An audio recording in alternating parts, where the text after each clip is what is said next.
Trust me, what you are about to hear is not sensationalism. It is not a cheap rumor. It is, without a shadow of a doubt, the most explosive update so far on the standoff between Jonathan Kuminga and the Golden State Warriors. And when I say explosive, it's because the behind-the-scenes situation is literally boiling.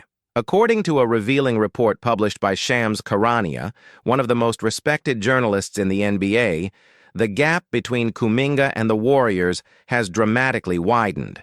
While the franchise tries to keep the young forward within a strict tactical and financial plan, Kuminga seems determined to seek something he believes has been denied to him for far too long: freedom. According to sources close to the situation, Golden State even put a new 2-year offer on the table worth $45 million, but Kuminga refused. The breaking point?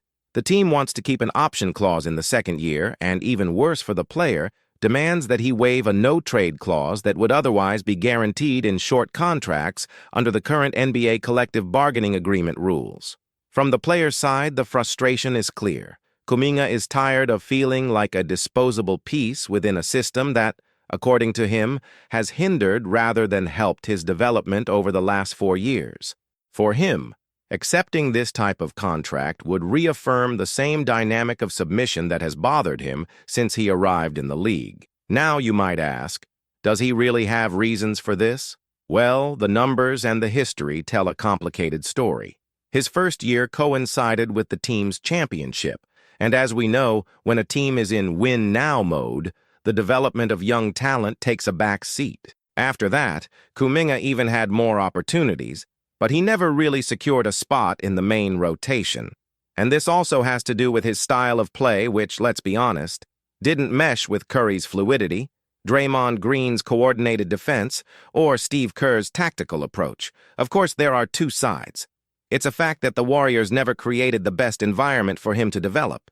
But it's also true that Kuminga himself, within the chances he had, did not show enough consistency to justify a major investment. Which brings us to the current dilemma. The Warriors, trying to preserve future flexibility, are offering a 1+1 contract. In practice, 1 guaranteed year and the second, depending on the team's will. This structure carries with it, by league rules, a no-trade clause that automatically comes into effect with such contracts. And here's the knot. Kuminga wants to keep this clause, which would give him some autonomy if he were traded. But the front office wants exactly the opposite: total freedom to trade him without restrictions. To make things even more complicated, the Warriors are demanding that Kuminga sign an addendum waiving the clause, exactly like D'Angelo Russell recently did with the Lakers. But Kuminga doesn't seem willing to give up this control. The truth is that everything revolves around one word: power. The player wants to decide his destiny. The team wants to keep the steering wheel in its hands. Now, consider this. Kuminga's agent put a counteroffer on the table for 3 years at $82 million. That is approximately $27 million per season. An amount that, let's be honest, doesn't exactly reflect what he has produced on the court so far. This difference between what he wants and what the team is willing to pay has become an abyss. At this point, the question is Kuminga worth all that? Looking coldly, no. He does have potential. He has already shown flashes of being an explosive player, with elite athleticism and the ability to defend multiple positions. But he is still a raw, inconsistent talent who struggles to play off the ball, something vital in a motion-based system like the Warriors. And the front office knows it. Mike Dunleavy, Joe Lacob, and Steve Kerr himself are reluctant to give in. They believe they are offering the most they can. A contract with an initial salary of $21.7 million, the highest amount he could receive in this restricted free agency. But Kuminga wants something that this contract doesn't give: total control, the possibility to choose where he will play in the future, to escape the veteran's shadow and take on the leading role he feels ready to embrace. And that's why, even with this nearly $14 million gap compared to what the team is proposing, he is considering signing the $7.9 million qualifying offer just to become an unrestricted free agent next year. A bold bet, a risky move, and one that brings back some very unpleasant memories. Historically, players who choose this path, accepting the qualifying offer, rarely fare well. Miles Bridges was an exception, and even then his next contract was heavily criticized. In practice, Kuminga would be betting his health, career, and financial future on a season in which he might not even have a prominent role. And there's more. He is expected to play in the Afrobasket for Congo starting August 12th. This means he could step on the court without any contractual guarantees, a huge risk, especially considering the possibility of injury. The Warriors, for their part, are also playing hardball. They are about to officially shut down all sign-and-trade negotiations.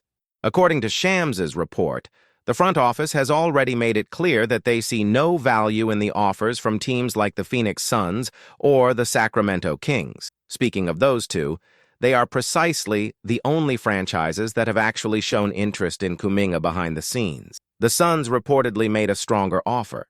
The Kings, on the other hand, put a 3-year, $82 million offer on the table, the same one Kuminga's agent wanted from the Warriors, but refused any involvement that included Keegan Murray or Keon Ellis. That says a lot. Two players who are not even on the All-Star radar are considered untouchable. What does that tell you about how other teams view Kuminga?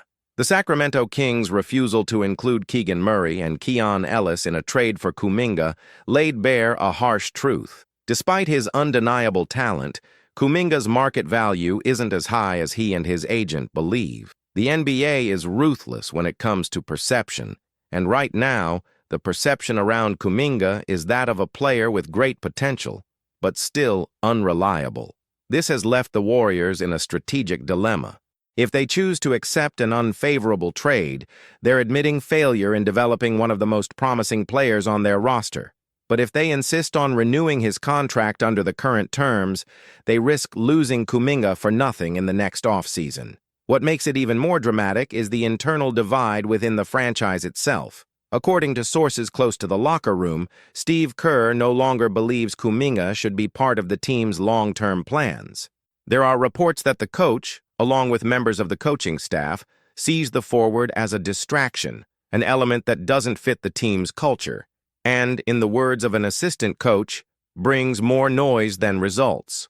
On the other hand, some defend Kuminga as a victim of a rigid system. People who believe he was never truly prepared to flourish, that he was kept on a tight leash when he needed freedom, and that demands were made of him without proper nurturing. The truth, as often happens, probably lies somewhere between these two extremes. Meanwhile, pressure behind the scenes is mounting. Team owner Joe Lacob is well aware that any decision will be criticized. If he renews Kuminga at a high price and the player underperforms, he'll be labeled reckless. If he lets him go and Kuminga breaks out elsewhere, he'll be accused of incompetence. It's a no-win situation where every choice comes at a high cost. It's in this context that the possibility of the qualifying offer gains traction. Kuminga would be willing to forego millions, something around $37 million compared to the current offer from the Warriors, in order to regain decision-making power. What does that show? That this dispute isn't just about money, it's above all about pride, about professional dignity, about narrative. The very decision to play in Afrobasket without a signed contract is already a sign of how emotionally committed he is to this process.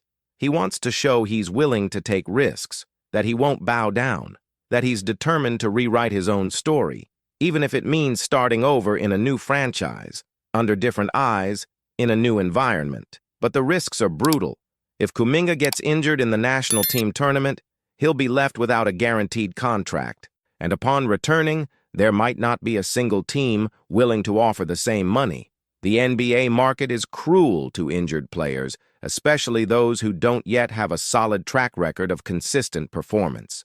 And make no mistake, the Warriors' season starts in October, but training camp and roster cuts are determined as early as September.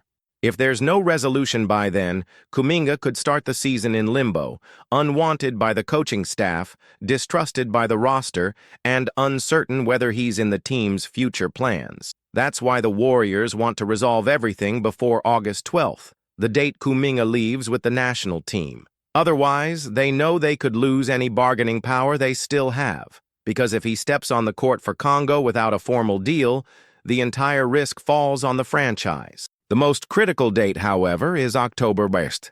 That's when the deadline to sign the qualifying offer expires. After that, it can't be withdrawn. That means if Kuminga holds his position until then, he'll have full control of the narrative, even if it means enduring an entire year of tension and uncertainty. Meanwhile, NBA insiders continue to talk. Shams Charania has revealed that other franchises are monitoring the situation, even if no official offers have been made. Teams like the Brooklyn Nets and Toronto Raptors are interested, but don't want to get involved now. They prefer to wait and see if he'll become a free agent next summer. That kind of waiting game is brutal for the Warriors because it weakens their position even more.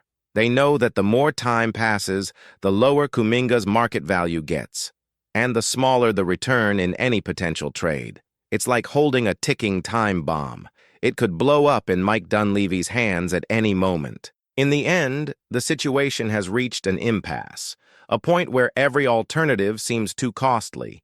If they renew, they take a financial risk. If they trade, they lose in value. If they let him walk, they may suffer deep regret in the future. And as much as Curry, Draymond, and Klay Thompson remain the franchise's key pillars, situations like this wear on the entire environment. The tension spreads, morale drops, mutual trust is shaken. Ultimately, the crisis between Kuminga and the Warriors reveals a deeper issue. The teams struggle to transition between two eras, between a glorious past and an uncertain future. They tried to develop young talent while still competing for titles, and, in the process, ended up doing both poorly. Now, with an aging roster and few high-value assets, the team must decide whether to give Kuminga one more vote of confidence or turn the page for good. The decision needs to be made in the coming weeks. The countdown has already begun, and whatever the outcome, it could define not just Kuminga's fate, but also the future of one of the most iconic dynasties in modern NBA history. Now I ask you, is the risk worth it? Would you bet on Kuminga for 3 years at $82 million? Or would you follow the Warriors' conservative plan, even if it means losing the player for nothing in return? What many people are not realizing, or perhaps are avoiding admitting, is that this drama with Kuminga is exposing much deeper cracks within the Golden State Warriors. This isn't just about a contract standoff. It's not merely a financial disagreement. It's a reflection of a poorly handled transition, of a dynasty trying to reinvent itself without losing its identity, and quietly failing in the process. Let's start with the locker room. Jonathan Kuminga has always been seen as raw talent, explosive, full of physical potential, but at the same time as someone who still needed to learn how to win. That was openly said by Draymond Green in interviews. And it wasn't said in a welcoming tone. It was a veiled criticism, a clear message that Kuminga had to mold himself to the system, not the other way around. That kind of narrative was pushed for years within the team. Youngsters like James Wiseman, Moses Moody, and Kuminga himself were brought in to inherit the throne from one of the greatest trios in NBA history. But there was never any real willingness to make room. The idea was for them to learn by observing, obeying, and adapting. And when that didn't happen smoothly, the blame fell on their shoulders. Kuminga tried. That's a fact. But he wanted more. He wanted to play. He wanted to make mistakes on the court, not on the bench. He wanted to learn through action, and the system didn't allow that. His relationship with Steve Kerr has deteriorated over the past seasons. Behind the scenes, it's said that Kuminga has completely lost confidence in the coach. The last straw was reportedly when, despite being healthy and performing well in practice, he was passed over in crucial playoff games in favor of veteran players who had already shown signs of decline. One game in particular against the Sacramento Kings in the 2023 playoffs still echoes. Kuminga stayed on the bench for the full 48 minutes, even as the team struggled to contain the Kings' offense. After the game, the forward reportedly left the locker room before the coach even finished the press conference, a clear sign of frustration with Kerr's decision. It was at that moment, according to internal sources, that he decided he didn't want to stay with Golden State at any cost. The problem is that the Warriors still believe they can control him, that, like they've done with many others, they can convince him to give in, to accept what's best for the team. But Kuminga is no longer that shy kid trying to find his place among idols. He's grown up, and he matured in the shadows, not by his own fault, but because he was systematically prevented from developing organically. This kind of friction isn't limited to board meetings or agent negotiations. It spreads, it creates discomfort among other players, and it silently splits the roster into factions, those who support the veteran core and those who believe the youth were sabotaged. And that brings us to Stephen Curry. Curry is the face of the franchise, the leader, the symbol. But even he, unintentionally, bears some responsibility in this situation. His legitimate pursuit of more titles required the team to prioritize experienced players, minimizing rookie mistakes. It's understandable, but the price has been high. Today, the Warriors look at the roster and realize they don't have a new established star, that they've wasted valuable years with talents who could have evolved but were stifled. And ironically, the only hope of reversing that now, Kuminga, is on the verge of slipping out the back door. Mike Dunleavy, who took over as general manager with the mission of balancing present and future, is in an unsustainable position. He has to make unpopular decisions, and from the looks of it, he would rather err on the side of control than risk trusting a rebellious young talent. Joe Lacob, the franchise owner, is aware that the fan base is divided. Some demand drastic changes, others want to preserve the untouched legacy. But the truth is, the NBA doesn't wait, and competitors don't forgive hesitation. Meanwhile, Kuminga continues training in silence, preparing for Afrobasket, surrounded by a staff that, according to people close to him, is obsessed with making sure he has a breakout season, whether with the Warriors or another team. There's a sense of mission in the air, of proving everyone wrong. But what if he gets injured in Africa? What if the Warriors really decide to sideline him? What if no team makes an offer in 2025? There are a lot of what-ifs, and none of them come with guarantees. In this atmosphere, Golden State's preseason is about to begin. The media is already watching closely for the first day of training camp. Kuminga's presence, or absence, in practice will be a clear indicator of how this story might end. And if he does show up, will he be integrated normally, or treated as dead weight until a trade comes? The locker room will feel it. The fans will feel it. The entire league will be watching. This case isn't just about a contract. It's about how an organization treats its talent, how it deals with the new, how it copes with change, and above all, how a dynasty tries to survive its own ghosts. Soon, Kuminga will have to make his final decision, and so will the Warriors. Every choice made from now on could define the next chapter of the franchise, whether it's glorious or disastrous. The basketball world is currently experiencing a moment of upheaval with rumors that, if confirmed, could significantly alter the landscape of the most prestigious league in the world. Among the rumors, unconfirmed sources, and rising expectations, one name echoes with increasing force behind the scenes of one of the most successful franchises in the NBA. Amid the Golden State Warriors' strategic moves for the 2025 season, the possibility arises of the arrival of a unique talent, a young giant from Southeast Asia, with a journey that both moves and excites at the same time. The franchise's moves are not random. This is a calculated, strategic decision that goes beyond simply seeking another player to join the roster. The name that is on the radar of the management carries a symbolism that transcends the lines of the court. He is not just a promising athlete with respectable statistics, but a true emblem of overcoming adversity, representation, and ambition. Standing at an impressive 218 meters tall, the Filipino center has been drawing attention for some time, but now he is on the verge of taking the most important leap of his career. With a playing style that blends physical strength, tactical intelligence, and technical skills uncommon for someone in his position, he has become one of the most talked-about prospects on the international circuit.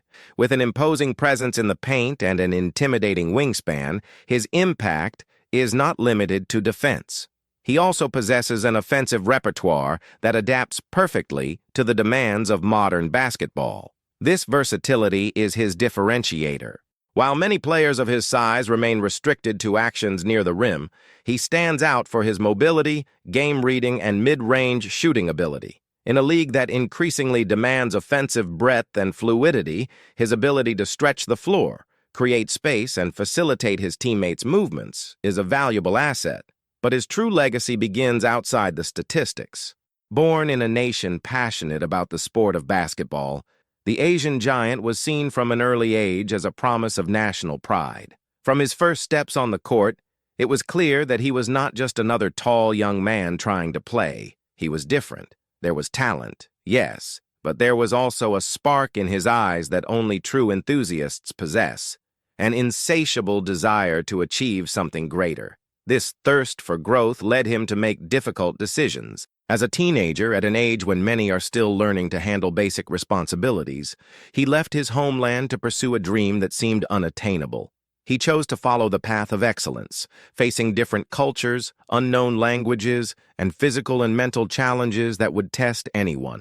His first destination was Australia, where he began to compete in one of the most competitive leagues in the Southern Hemisphere. In the NBL, he proved that he wasn't there just to learn. He wanted to compete, and compete he did. He faced experienced athletes, absorbed technical lessons, and above all, strengthened his resilience. It was during this phase that the young player began to shape himself as a professional, understanding the importance of every detail both on and off the court. His minutes on the court became moments of affirmation. His blocks began to draw attention, as did his ability to think the game with maturity rare for his age. From there, he moved to Japan. The B-League, more structured and with greater international visibility, was the perfect stage for the next chapter of his journey. There, he solidified himself as one of his team's defensive pillars. Local fans, initially curious, became loyal admirers. His numbers were rising, but more than that, his influence off the court was also growing. The young center was starting to become a cultural bridge, an informal ambassador of his homeland and of an entire people who dream alongside him. As time went on, his presence gained the status of an idol, not only for his sporting achievements, but also for the way he carried his heritage with pride, refused to forget where he came from, and used his platform to inspire children and young people from his country. With each interview, each public appearance, his message of perseverance and hard work echoed like a hymn of hope.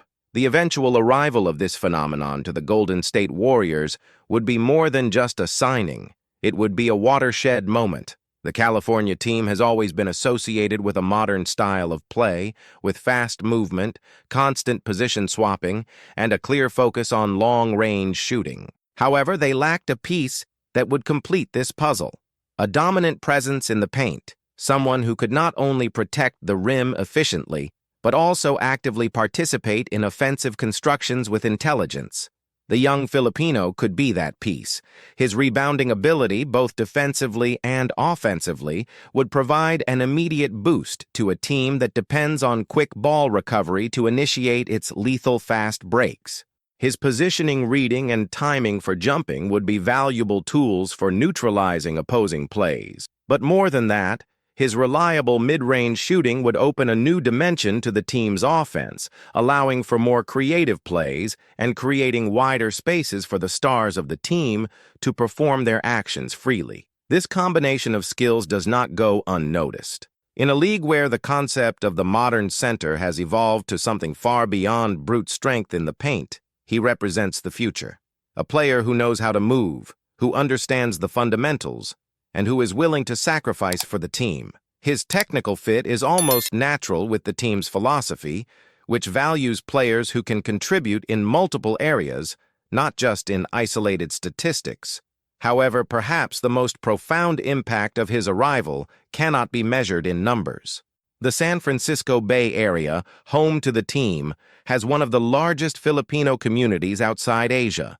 The significance of seeing a compatriot wear the colors of the region's most popular franchise would be immeasurable for many. It would not be just another player stepping onto the court. It would be the personification of a collective dream. This emotional and cultural bond would become a bridge between the local community and the sports organization, creating a level of engagement that goes beyond the ordinary. It would be possible to see fans who once followed the NBA from afar becoming passionate supporters, connected not only by their love of the game, but also by the pride of seeing someone who represents them on the biggest stage in global basketball. There is also the commercial impact. The presence of a player with international appeal is a goldmine for any sports organization.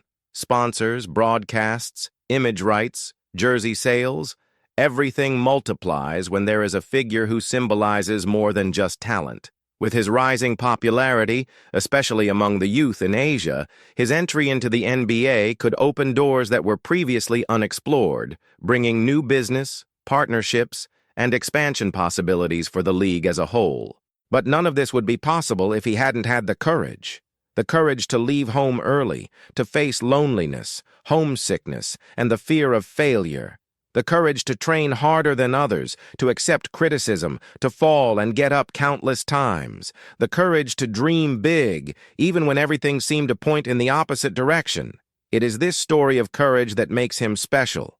It is what makes young people from around the world look at him and feel that they too can try, that they too can chase the impossible, that they too can, one day, wear the uniform of a great NBA franchise and hear their name echo in the stand. If you enjoyed this content and want to learn more about what's happening in the basketball world, don't forget to like and subscribe to the channel. This way, you'll stay up to date with all the updates, analysis, and much more about players and the big moves in the NBA. See you in the next video.